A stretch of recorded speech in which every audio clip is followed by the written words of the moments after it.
since everything in If Music Be the Food of Love is consensual, I don't consider it violent at all. Well, I mean, you could have consensual violence, no?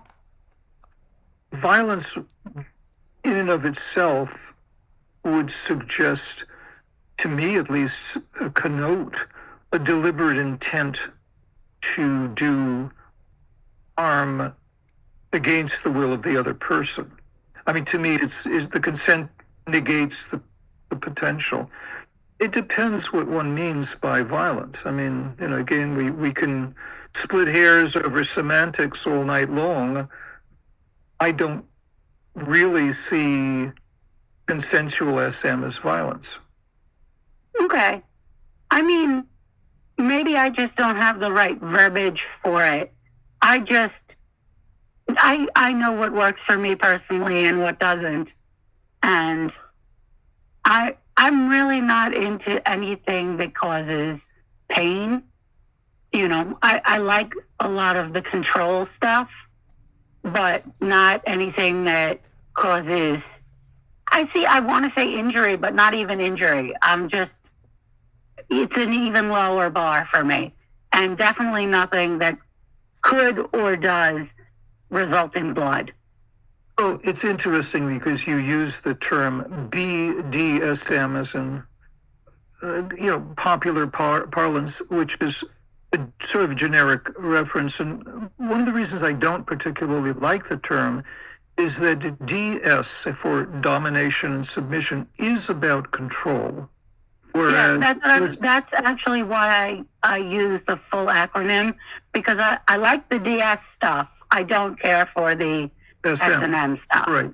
And the SM is about pain, but you must remember, as in this novel, and by the way, that'll continue for several more volumes, Elena is a hardcore masochist and is quite able to have multiple orgasms from pain.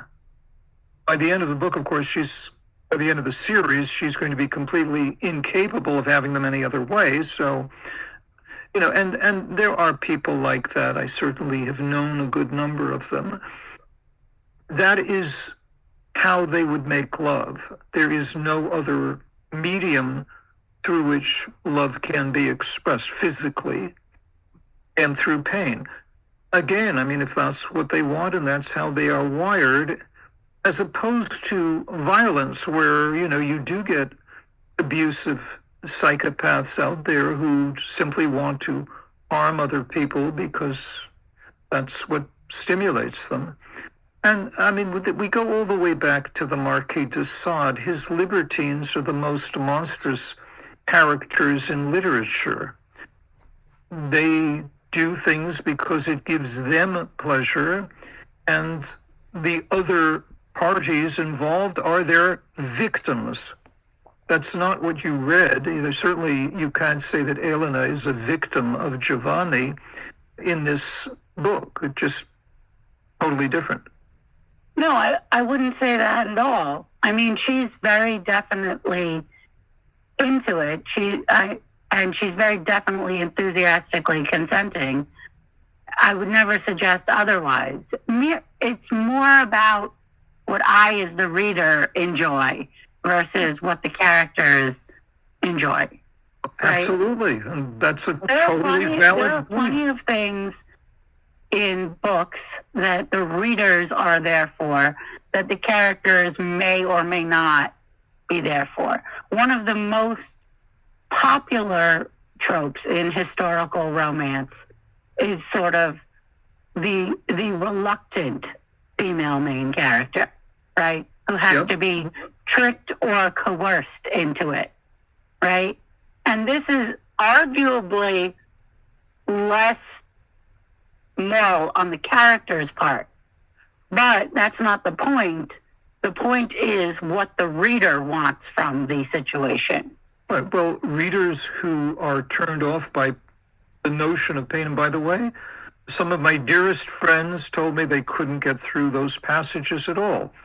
But I do have to mention, Elena drags Giovanni into this world. Giovanni is clueless, and she's the one who effectively seduces him into a sadomasochistic relationship, but of course, to which he seems to be reasonably adept, to say the least.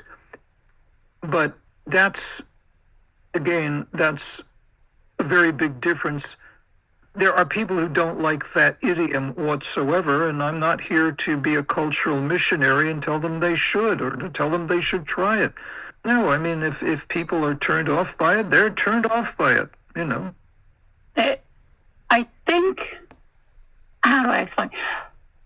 I think that it's very obvious textually that she drags him into it. And she doesn't drag him into it kicking and screaming. No. He pretty much says yes right off the bat. And everything is, as I said, very consensual and above board. But something is definitely lost from the situation by you not feeling her feelings in the moment, right? A lot of what makes dubcon work for people is that while the character is saying no, the character is thinking yes, right?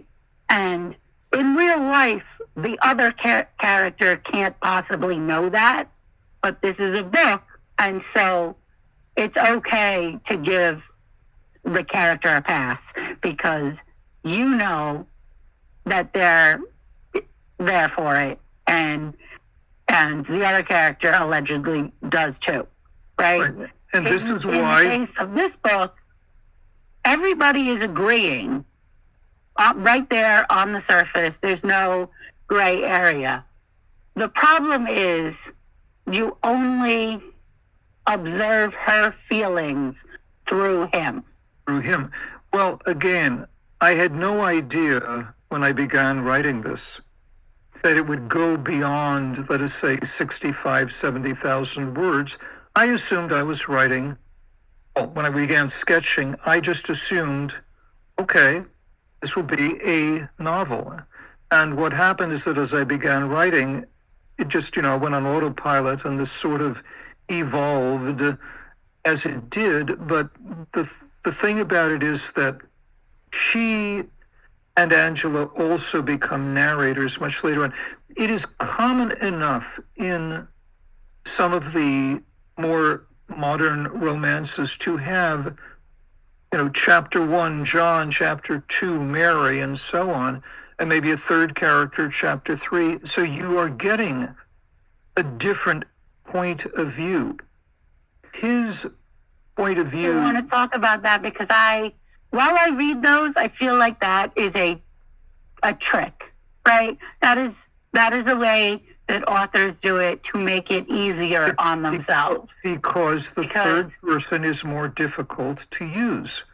It is much more difficult. In the olden days, when they would write a romance novel, you wouldn't have a narrator character, certainly not by chapter, and they would have to indicate their thoughts either through italicized text or through explicitly saying, John was thinking X or Mary was feeling Y, right? Rather than just everybody gets to narrate a chapter. I must admit, not everybody rises to the level of Suzanne Brockman, like 12 point of views per book situation, and that kind of overwhelm can get a little complicated. I can't remember, I was talking to last week, we were discussing Wheel of Time, and there are dozens and dozens of main characters in Wheel of Time. But even Wheel of Time, it doesn't give you a lot of internal monologue, right? Sure. So even though there are so many main characters, everything is narrated from sort of like the outside. Correct. And then, of course, you look at the whole idea of even just with two characters, or primarily two, Well, Gore Vidal's Myra Breckenridge comes to mind. I mean, where you're getting the different points of view. I'm sure that there were things that the third person narrative would offer. The problem with this story is that I think it would be very difficult, particularly as one gets to the later books. It would be very, very difficult to tell it in the third person. So I needed a device. The contrivance was, of course, Giovanni has written his memoirs. Giovanni has written his memoirs, and as we're going to find out, he doesn't really tell the whole story, and there are things he holds off, and there are things he doesn't understand. But this is book one. And book one, of course, is based on some interesting twists also. So it was all, I think, very challenging. Wasn't quite sure where it was going. Ideas come to me at night when I dream, and they're sort of dictated to me. I've been diagnosed with aphantasia. I don't see anything when I dream, but there's a story.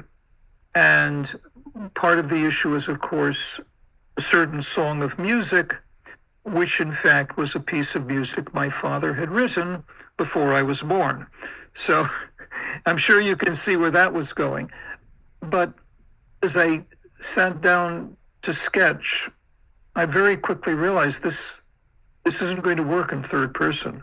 Or, I mean, maybe a writer with more experience and more skill than I could use it in the third person.